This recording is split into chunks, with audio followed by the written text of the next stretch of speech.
Assalamualaikum warahmatullahi wabarakatuh. Nama saya Rania Natasha Danta Putri, NPM 191776 dari Fakultas Teknik Politeknik Sipil. Di video kali ini saya akan menjelaskan tentang sistem pengairan pasang surut untuk pertanian. Pengairan pasang surut untuk pertanian.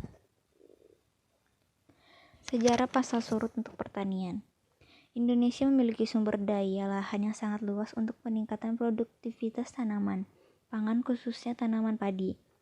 Beras sebagai salah satu sumber pangan utama penduduk Indonesia dan kebutuhannya terus meningkat karena selain penduduk terus bertambah dengan laju peningkatan sekitar 2% per tahun, juga adanya perubahan pola konsumsi penduduk dari non-beras ke beras.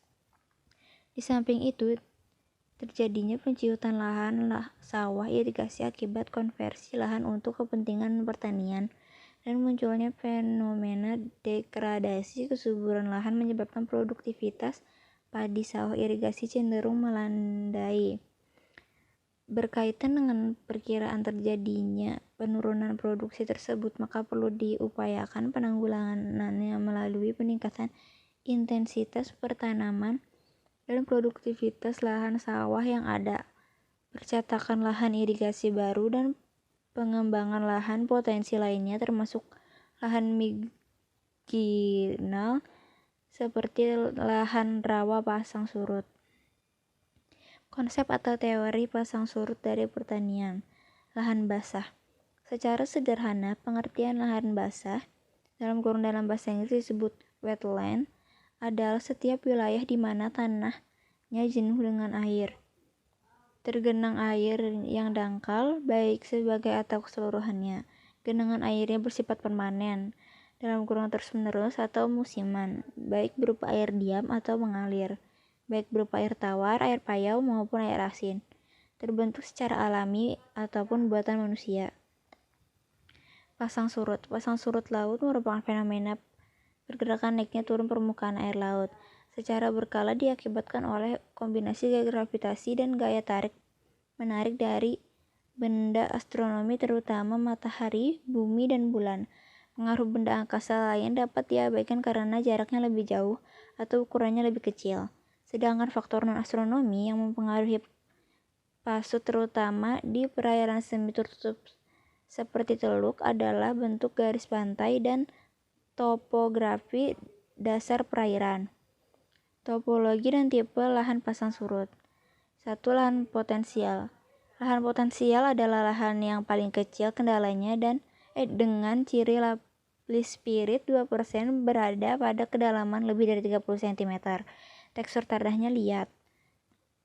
Kandungan N dan P tersedia rendah, kandungan pasir kurang dari 5%, kandungan debu 20%, dan derajat keasaman 3,5 hingga 5,5.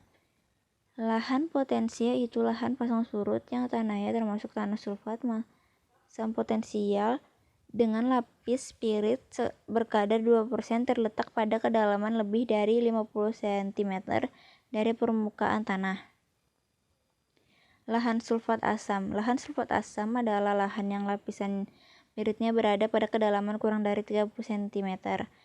Dan berdasarkan tingkat oksidasinya, lahan sulfat masam ini dibagi lagi lahan sulfat masam potensial, yaitu lahan sulfat masam yang belum mengalami oksidasi, dan lahan sulfat masam aktual, yaitu lahan sulfat masam yang mengalami oksidasi.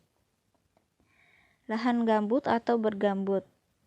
Lahan gambut atau bergambut adalah lahan yang mempunyai lapisan gambut, dan berdasarkan ketebalan gambutnya lahan ini dibagi ke dalam 4 subtipologi, yaitu lahan bergambut, gambut dangkal, gambut dalam, dan gambut sangat dalam. Lahan salin. Lahan salin adalah lahan pasang surut yang mendapat ilustrasi air laut sehingga mempunyai daya hantar listrik 4 ms per cm. Kandungan Na dalam larutan tanah 8-15%. Lahan salin adalah lahan pasang surut yang mendapat pengaruh atau intrusi air garam dengan kandungan Na dalam larutan sebesar lebih dari 8% selama lebih dari 3 bulan dalam setahun. Sedangkan lahannya dapat berupa lahan potensial, sulfat, dan gambut. Kelebihan dari lahan pasang surut. Kelebihan dari tanah pasang surut A. Memanfaatkan lahan yang diperkirakan lahan yang tidak dapat digunakan oleh lahan pertanian. B. Memaksimalkan lahan yang terdapat di suatu daerah. C. Mengurangi tingkat pengangguran di daerah yang memiliki lahan pasang surut. Penjelasan saya tentang sistem pengairan pasang surut untuk pertanian. Apabila ada salah kata atau salah penjelasan, mohon dimaafkan. Wassalamualaikum warahmatullahi wabarakatuh.